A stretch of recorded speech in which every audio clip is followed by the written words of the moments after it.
देता है वो लाइट का था, तो उसने उसका गला काट दिया, तो उसके गला लाइट का गले से काट दिया, जो शिशुपाल का गला काटा ना, ऐसे कई असुरों का गला काटा है।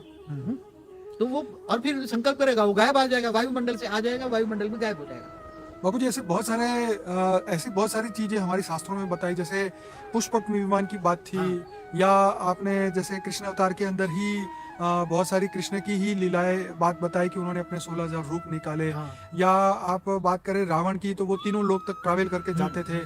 पुष्पक विमान के मतलब वो सीता का अपहरण हवाई मार्ग से हुआ।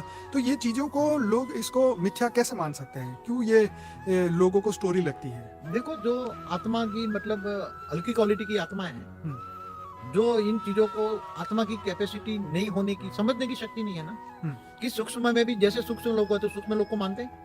हम्म, जैसे नारद मुनि पूरे ब्रह्मांड में आवागमन करते थे, ठीक है। ऊपर के 7 लोग, नीचे के 7 पाताल लोग, 14 लोग में पूरे ब्रह्मांड में आवागमन करते थे, एक राइट। पल में चले जाते थे हाँ, नारद मुनि। हाँ? हाँ, तो ये लोग ऊपर के लोगों की बातें नहीं जानते, सूक्ष्म जगत की बातें नहीं जानते, कारण जगत, महाकारण जगत, ब्रह्मापुरी, विष्णुपुरी, ये ब्रह्मांड की भी कहानी नहीं जानते।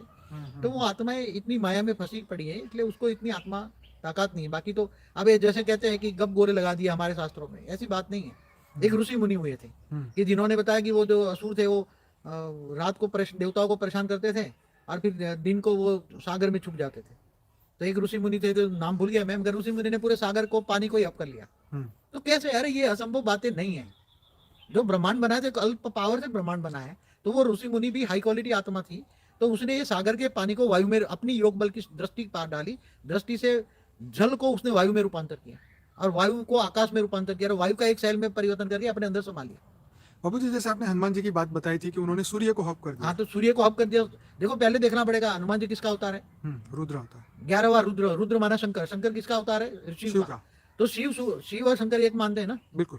तो शंकर के अंदर इतनी पावर है कि पूरे ब्रह्मांड को ही हप कर जाए, ठीक इतनी है। पावर है, क्योंकि शिव का अवतार है। हम्म। समझ में आए? वो विनाश कर सकता है, पूरे ब्रह्मांड को विनाश कर सकता है। सूर्य में प्रवेश करके पूरा महाकाल अग्नि भी जगाकर पूरे ब्रह्मांड को खत्म कर सकता है। तो सूर्य नारायण तो एक देवता है, सूर्य जो बताया ना, वो तो एक देवता है।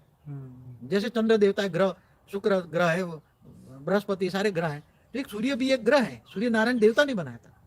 तो हनुमान जी के पास इतनी शक्ति थी कि वो पूरे रूप, विराट रूप धारण कर सकते थे, पूरे ब्रह्मांड तक, मतलब 188 खरब किलोमीटर लंबा रूप धारण कर सके, इतनी शक्ति थी उसमें।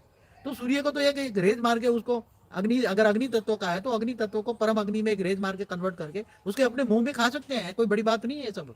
मगर ये आत्माओं की समझने की शक्ति नहीं है।